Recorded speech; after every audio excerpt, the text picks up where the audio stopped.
bonsoir, bonjour, ça dépend de l'heure auquel vous allez nous prendre. Nous vous bénissons, soyez bénis parce que vous êtes là non pour écouter les pensées humaines, mais pour écouter la voix de Dieu à travers un humain. Soyez bénis pour votre disponibilité. Saint-Esprit, nous saluons ta présence. Dispose les cœurs de ces peuples qui t'appartiennent pour écouter ta voix. Utilise nos bouches pour faire passer les messages qui viennent de toi. Nous prions pour la compréhension. Au nom de Jésus-Christ, nous avons ainsi prié. Amen. Soyez bénis. Nous commençons aujourd'hui un nouveau thème qui s'intitule « La marche avec Dieu ». Et ce thème, il est, comme d'habitude, important. Si nous abordons des thèmes, ce sont des thèmes qui sont inspirés par Dieu pour nous faire comprendre la pensée de Dieu. J'ai dit à quelqu'un cette nuit, ce matin, si vous voulez, de l'endroit où vous nous suivez, que la raison pour laquelle Dieu vous a envoyé sur cette terre des hommes, c'était pour marcher avec lui. La raison principale que vous avez été, que le Seigneur vous a envoyé sur terre, c'était pour marcher avec lui. Et Dieu, dans ses habitudes, il est très patient. Il attend les bons moments. Il a un planning, il a un calendrier, il a un temps qu'il a fixé pour commencer cette marche avec chaque humain. Et la marche de Dieu avec l'homme dépend d'une vie à l'autre. Pourquoi? Parce que chacun a les jours de sa naissance, chacun a les jours de sa rencontre avec Dieu, chacun a les parcours réservés à lui, chacun a les circonstances et les événements qu'il va vivre et rencontrer sur cette terre des hommes. Donc, votre marche avec Dieu dépendra du plan de Dieu pour vous. Mettez dans votre tête que vous avez un parcours différent. Vous avez des événements à rencontrer sur cette terre des hommes différents. Vous avez des circonstances que vous allez faire face qui sont tout à fait différentes. C'est par rapport à votre destin. Et la marche avec Dieu commence qu'à la nouvelle naissance. Dieu commence à marcher avec vous juste à la nouvelle naissance. Dieu a commencé à marcher avec les Israéliens à leur sortie d'Égypte. Cela n'avait pas exclu sa présence pendant que ces peuples étaient en Égypte. Parce que leur présence en Égypte, ce n'était pas un fait de hasard, ce n'était pas anodin. C'était un événement, un fait de la prophétie de Dieu annoncée à Abraham. Donc, ils sont arrivés sur cette terre des hommes, chacun à son jour, mais comme il y avait un plan de groupe, ce groupe qui s'appelle Israël, Dieu avait annoncé à Abraham sur leur parcours dans un pays étranger. Je dis à quelqu'un ce soir que votre parcours dans le monde, pendant que vous étiez païen, ce n'était pas un fait de hasard. Ça a été préparé, prédestiné et planifié par Dieu. Parce que ceux qui appartiennent à Dieu ne vivent pas les hasards. Tout ce qui appartient à Dieu vivent l'effet de la prédestination. Nous pouvons le confirmer dans la parole de Dieu pour essayer d'appuyer ce que nous sommes en train de dire. Nous sommes dans le livre des Romains, chapitre 8. On peut commencer à lire à partir du 28e verset pour vous dire que votre parcours sur terre n'est pas un fait de hasard, votre voyage en Égypte. Vous n'êtes jamais parti en Égypte, peut-être. Quand je pars de l'Égypte, je pars du monde. Israël s'est retrouvé en Égypte, il pensait que c'était par hasard. Non, non, Dieu avait annoncé, Dieu avait prédit cela par la bouche d'Abraham, qui seront en Égypte. Après 400 ans, il devrait les libérer de l'Égypte. Et vous, peut-être, vous êtes retrouvés dans le monde, sans pour autant connaître la prophétie qui a été annoncée sur vous. Mais je viens dire à quelqu'un que votre passage dans le monde, avant que vous ne connaissiez Christ, c'était pas par hasard, ça a été annoncé, c'était dans les plans de Dieu. Et vous vous êtes retrouvés là-bas. Qu'est-ce que la Bible nous dit dans les livres de Romains chapitre 8? À partir du verset 28, nous savons du reste que toute chose concourt au bien de ceux qui aiment Dieu, de ceux qui sont appelés selon son dessein. Il y a des gens qui sont appelés selon son dessein, c'est-à-dire des personnes planifiées, préparées depuis le ciel, des personnes choisies par Dieu, les enfants de Dieu, les élus, les personnes que Dieu a connues en avance. On va lire cela, car ce qu'il a connu d'avance, il les a prédestinés à être semblables à l'image de son Fils.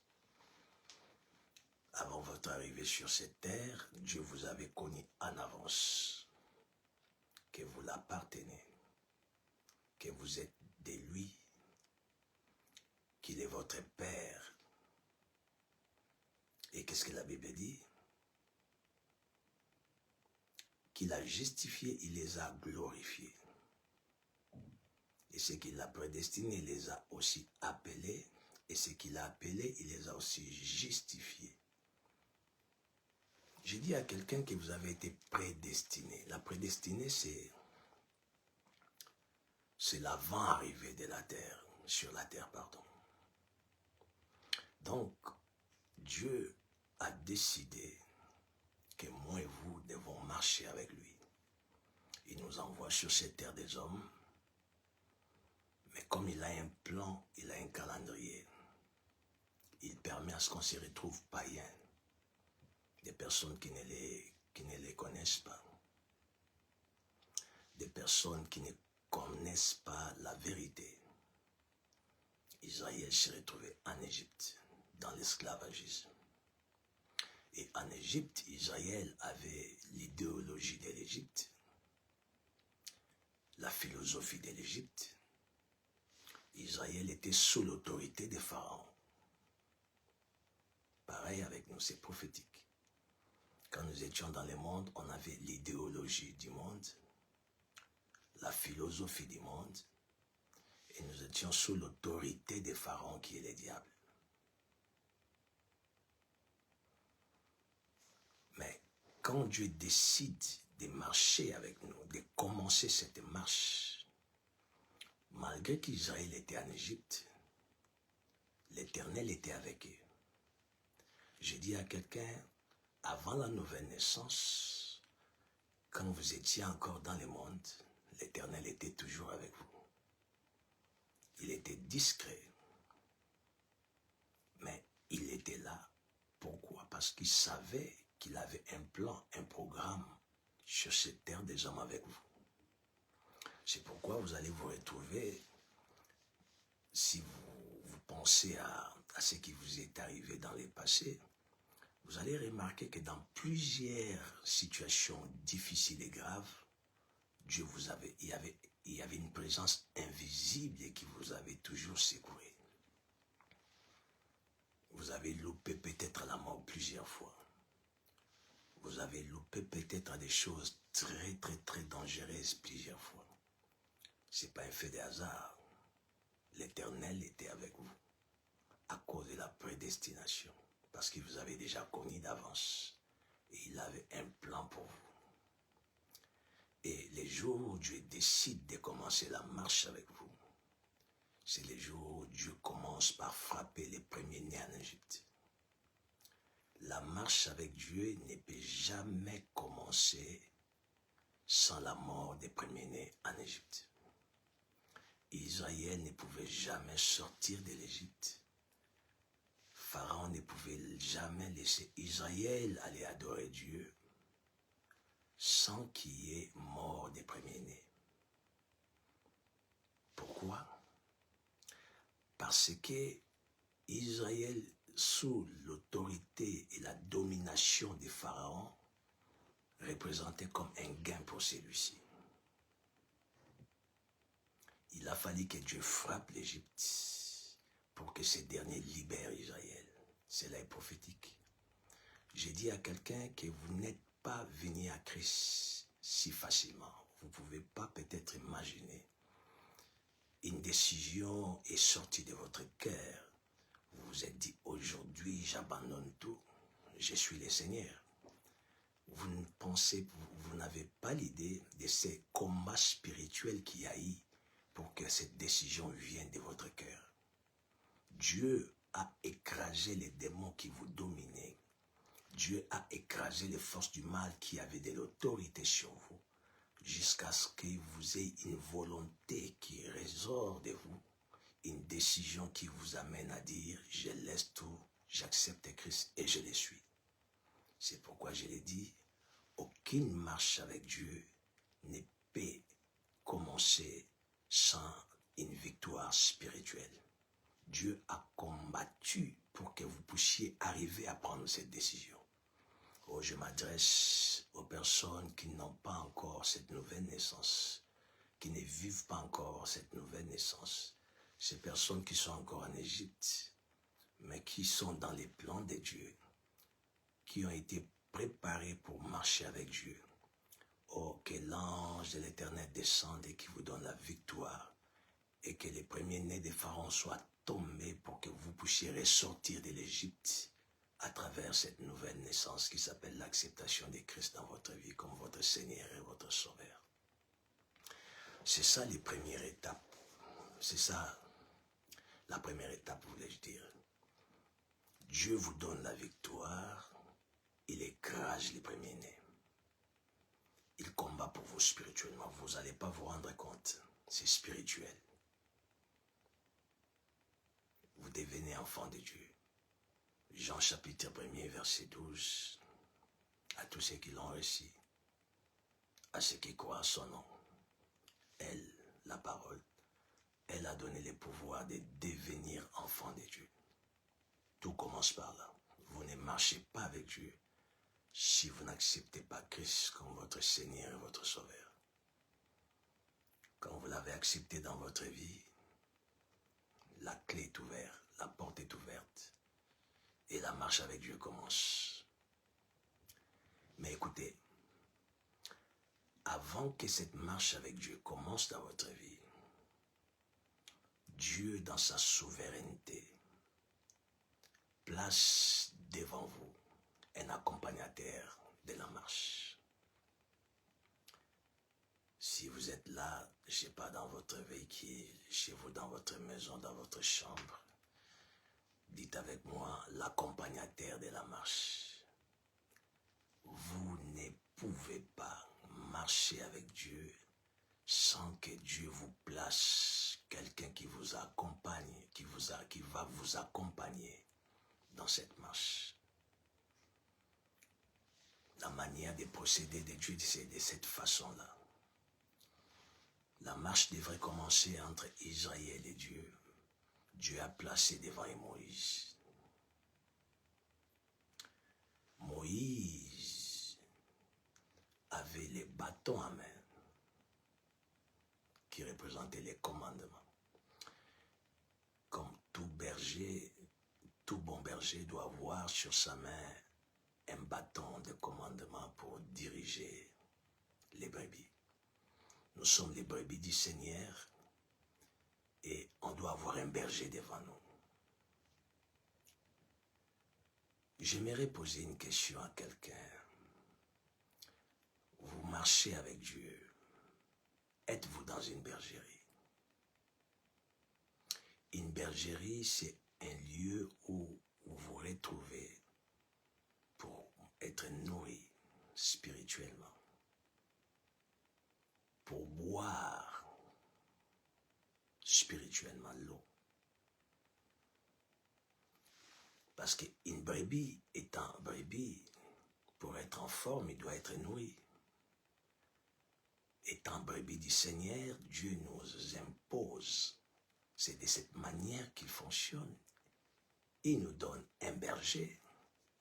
Et ce berger a dans sa main les bâtons qui est les commandements, qui est aussi représenté par les pouvoirs divins, pour nous accompagner dans cette marche. Le problème aujourd'hui, le diable sait que c'est de cette manière-là que Dieu fonctionne. Le diable commence à créer des soucis entre les brebis et les bergers. Les brebis et les bergers sont obligés de faire route ensemble. Obligés. La brebis est obligée d'être dans une bergerie. Si vous êtes enfant de Dieu, vous n'avez pas une église locale. Que le Seigneur vous aide à avoir une bergerie. C'est vrai, vous pouvez être connecté, comme le monde évolue, sur un réseau social ou plusieurs réseaux sociaux. Mais avoir une église locale, c'est très important. La Bible dit, n'abandonnez pas vos assemblées, comme cela est l'habitude, la coutume de plusieurs. Étant enfants de Dieu, nous devons avoir des églises locales. Pas toutes les églises, mais une église que le Saint-Esprit vous a envoyée. Vous savez, quand vous lisez la Bible dans Actes des Apôtres, on peut lire cela, le chapitre 9, le verset 10. Faute de temps, je vous donne juste les versets, vous pouvez les vérifier chez vous. Paul, il devrait commencer sa marche avec Dieu. Il rencontre la lumière qui est le Seigneur Jésus. Il devait aveugle et pendant 3 jours, il ne bougeait pas parce que l'accompagnateur n'était pas encore venu. La marche doit être accompagnée par un accompagnateur jusqu'à ce que Dieu parle à Ananias et lui dira, va dans tel endroit, dans la maison de Judas, tu verras quelqu'un qui s'appelle Paul de Tarse, tu prieras pour lui. Paul avait un grand avenir, mais Dieu fonctionne de cette manière-là. La marche de Dieu commence lorsque Dieu vous amène un accompagnateur. Parce que l'accompagnateur n'était pas encore là pour les rester aveugles. Vous devez avoir une église locale. Vous devez avoir un père spirituel. Sinon, votre destinée va être en stand-by. Sinon, votre marche avec Dieu va être interrompue. Pas interrompue parce que pour qu'elle soit interrompue, il faut qu'elle commence d'abord. Pour qu'elle commence, il faut qu'il y ait quelqu'un que Dieu vous place devant qui va vous accompagner. Israël n'avait pas d'avenir sans Moïse. Paul n'avait pas d'avenir sans Ananias. Il devrait marcher comment? Parce qu'il ne voyait pas. Aujourd'hui, il y a des enfants de Dieu qui ont accepté le Seigneur Jésus-Christ comme leur Seigneur et Sauveur, mais qui n'ont pas d'avenir, c'est-à-dire l'avenir est bloqué parce qu'ils ne savent pas à qui se confier. C'est pourquoi de Chroniques 20, le deuxième paragraphe nous dit, confiez-vous à l'Éternel, vous serez affermis, mais à ses serviteurs, vous réussirez. Que Dieu vous inspire, que Dieu vous dirige, que vous rencontriez l'accompagnateur de votre marche avec Dieu. Quand Ananias est arrivé, il a prié pour Paul, les écailles sont tombées de ses yeux. Chaque enfant de Dieu qui doit marcher avec Dieu a des écailles dans ses yeux. Pour Paul, les écailles sont tombées de suite. Mais pour certains, les écailles tomberont au fur et à mesure. Pourquoi les écailles doivent tomber? Qu'est-ce qui doit faire tomber les écailles? C'est la parole et la prière d'Ananias tout au long de cette marche qui feront tomber les écailles des yeux de Paul. Je dis tout au long de la marche, il y a des écailles qui doivent tomber. Tout au long de la marche, il y a des écailles qui doivent vous quitter. Quand on a des écailles, on ne peut pas voir devant. Quand on a des écailles, on ne peut pas voir clair. Quand on a des écailles, on devient indépendant. Vous êtes dépendant. C'est-à-dire, ils doivent avoir quelqu'un pour vous accompagner même à la toilette. Ils doivent avoir quelqu'un pour vous accompagner même pour aller à la cuisine. Et ces écailles sont spirituelles. Mettez dans votre tête qu'il y a des écailles qui doivent vous tomber dans vos yeux au fur et à mesure. Le fait d'être à côté de Paul, d'Ananias, voulais-je dire, le fait d'écouter Ananias, le fait d'être à côté de ce monsieur qui est ouais, qui a reçu les mandats de Dieu, les écailles finiront par tomber. Mais aujourd'hui, les diables devaient faire croire aux enfants de Dieu, ils peuvent être errés sans les accompagnateurs de la marche. Dieu ne se contredit pas. Empêchez à tout homme, à toute femme qui veut vous diviser, qui veut vous séparer, qui veut vous empêcher à être à côté de l'accompagnateur de la marche avec Dieu. Vous savez, les jours où Lot s'est séparé d'Abraham, c'est les jours où Lot avait tout perdu. Mais Lot ne savait pas. Lorsqu'il s'est séparé d'Abraham, pour lui, il pensait que tout allait bien. Écoutez, il y a des choses dans la spiritualité, elles sont déjà foutues. Mais dans le physique, vous continuez à vivre cela. Vous pensez que tout est bon. Or, lorsque dans la spiritualité, tout est foutu, les physiques apparents qui vous donnent une fausse image, la fausse image que l'autre avait. Il avait toujours ses brebis, il avait toujours ses serviteurs, il était toujours riche. Mais la séparation avec l'accompagnateur de la destinée, c'est ce qui avait tout cassé dans la vie de Lot. C'est vrai que c'est Abraham qui a demandé à Lot, si tu vas à gauche, j'irai à gauche, à droite. Si tu vas à droite, j'irai à gauche. Mais c'était à Lot de refuser cette proposition. Parce que Élisée, le prophète, pendant qu'il était encore à côté du prophète Élie, avait refusé la proposition du prophète Élie. J'ouvre une parenthèse pour dire à quelqu'un, à la marche avec Dieu, pendant le parcours de votre marche avec Dieu, vous rencontrerez des soucis avec l'accompagnateur. Vous pouvez rencontrer des soucis, c'est-à-dire il y a des choses qui peuvent vous pousser à abandonner l'accompagnateur en vouloir faire votre marche seule. Ça peut arriver. Anne était dans le temple en train de prier. Elle était remplie de l'Esprit de Dieu. Elle avait un souci dans son cœur. Elle n'était pas confortable dans sa peau. Elle priait le Seigneur avec vivacité. Mais voilà que l'homme de Dieu, le sacrificateur, vint vers elle, pour la taxer d'être ivre. Et Anne connaissait la parole de Dieu. L'homme de Dieu qui était comme accompagnateur de la marche avec Dieu a commis une erreur. Mais Anne étant enseignée n'a pas regardé l'erreur ou la confusion de l'homme de Dieu qui était comme accompagnateur de la destinée, accompagnateur de la marche avec Dieu. Anne va dire, homme de Dieu, votre servante n'est pas ivre.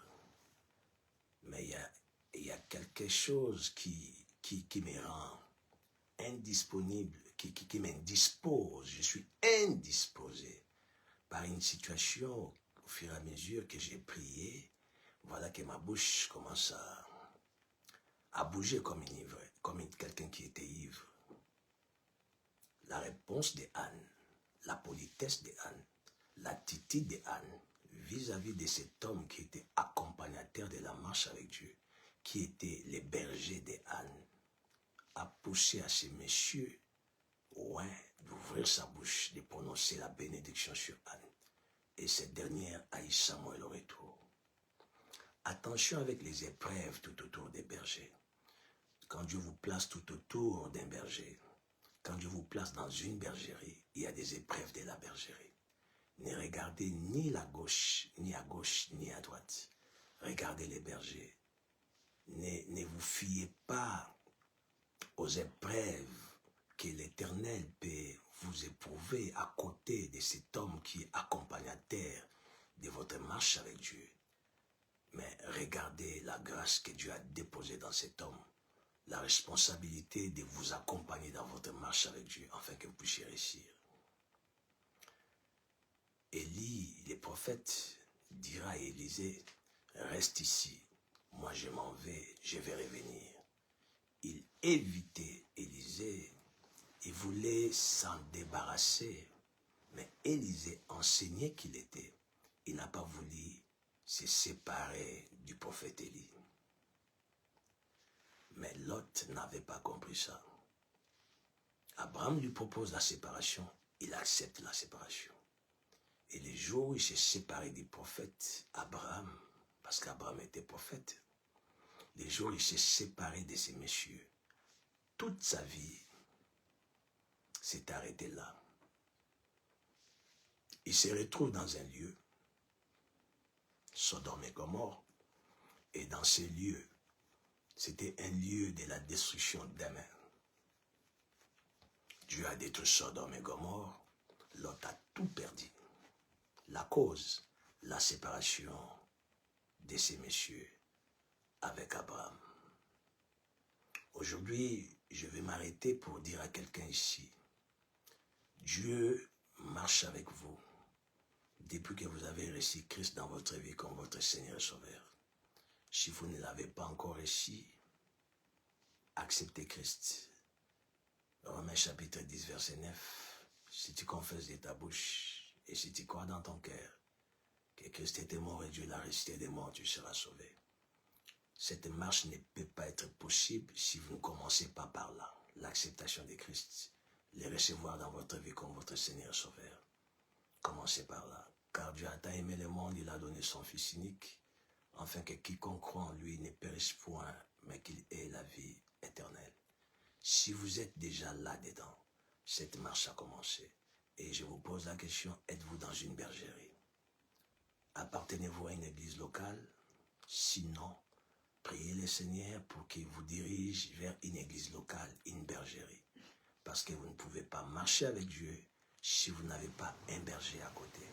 Israël ne pouvait pas sortir de l'Égypte s'il n'y avait pas un Moïse devant eux. C'est par Moïse qu'ils sont sortis de l'Égypte. C'est par Moïse que la mer Rouge devait se séparer. Aujourd'hui, à quelqu'un, il y a une mer devant vous. Mais cette mer doit être séparée à cause de l'autorité divine que Dieu a donnée à un homme qu'il a placé à côté de vous. Priez le Seigneur pour que vous vous retrouviez dans une église, pas toute église, mais une église que le Saint-Esprit vous a parlé. Priez le Seigneur. D'ailleurs, ce n'est pas que vous devez prier pour que Dieu vous envoie un berger, parce que c'est Ananias qui a été envoyé vers Paul. Dieu, dans son plan, parce que vous lui appartenez, il va vous envoyer quelqu'un. Il vous enverra quelqu'un pour que ces messieurs-là vous accompagnent. Ces messieurs doivent être un ministre de Dieu. Dieu va vous envoyer cet homme.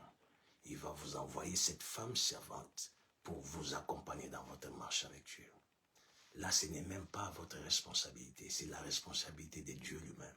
Parce qu'il ne peut pas commencer cette marche s'il ne vous place pas quelqu'un à côté. Que Dieu vous bénisse. À la prochaine.